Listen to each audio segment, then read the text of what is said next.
Good evening. I hope you've had a good day. Tonight, Elphaba and I are going to read you your Bible bedtime story. We're going to tell you the story of David as he captures Jerusalem. Are you sitting comfortably? Or if not, you better get comfortable because we're about to start. You ready? Good.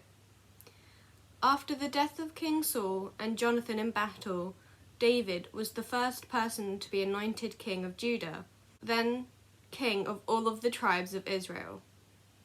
David was 30 years old when he became king. For the first 7.5 years of his reign, David ruled from Hebron. David then decided to take Jebus, now called Jerusalem, which was held by the Jebusites, as the capital of the new kingdom.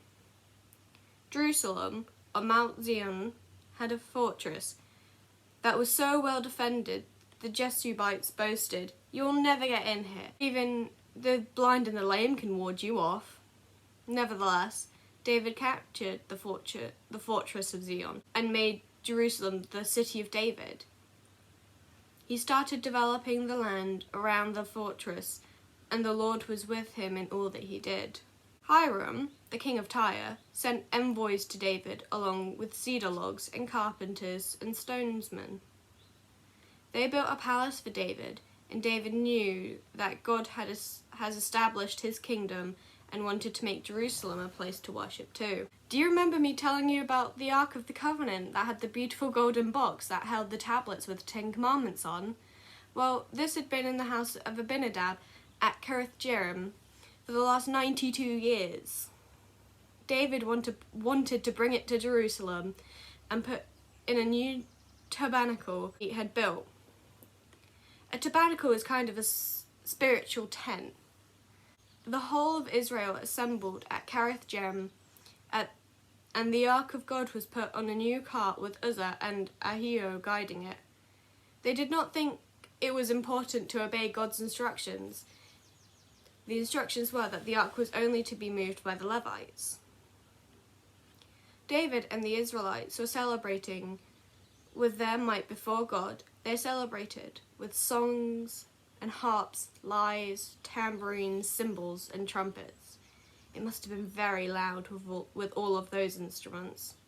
When they came to the threshing floor of Kidon, Uzzah reached out his hand to steady the ark because the ox was stumbling. The Lord's anger built up against Uzzah, and he struck him down because he put his hand on the ark. He died on the spot. David was afraid, but he asked, "How can I ever bring the ark of God to me?" The ark was taken to the house of Obed-Edom, where it stayed for the next 3 months. While the ark was at the house, the Lord blessed Obed-Edom and his family. David decided to bring the ark to Jerusalem, but do it in the way that God had instructed Moses it should be moved. "No one but Levites may carry this ark of God." David announced, "The Lord chose the Levites to carry the ark and the minister before him." When the Levites had carried the ark for 6 steps, David made sacrifices to God. He asked the Levites to choose musicians to make joyful sounds with lyres, harps, and cymbals.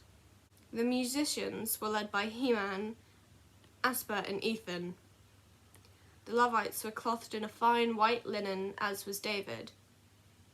Kinnah was in charge of the choir who led the singing, and the people of Israel brought the ark to Jerusalem with shouts of joy and the sounds of ram, horns, trumpets, cymbals, lyres, and harps. As the Ark of the Covenant was entering Jerusalem, David's wife, Michal, I'm sure you remember me telling you about her, who was the daughter of Saul, watched from a window. When she saw King David dancing and celebrating, she despised him with all of her heart. She was very angry at him. They brought the ark and they set it inside the tent that David had pitched for it. David sacrificed burnt offerings and blessed everyone in the name of the Lord. He gave a loaf of bread and cake of fat and cake of raisins to each person in the crowd. Then he returned home. When he returned home to his wife, Michal, she said, "Is it right for the king of Israel to behave as any vulgar person would in view of the slaves and the slave girls and the servants?" David replied, I was before the Lord who chose me to rule Israel, and I will celebrate for him. I hope you enjoyed your Bible bedtime story. Did you like it, Elphaba? Good. Now, before I leave you to go to sleep, we should pray.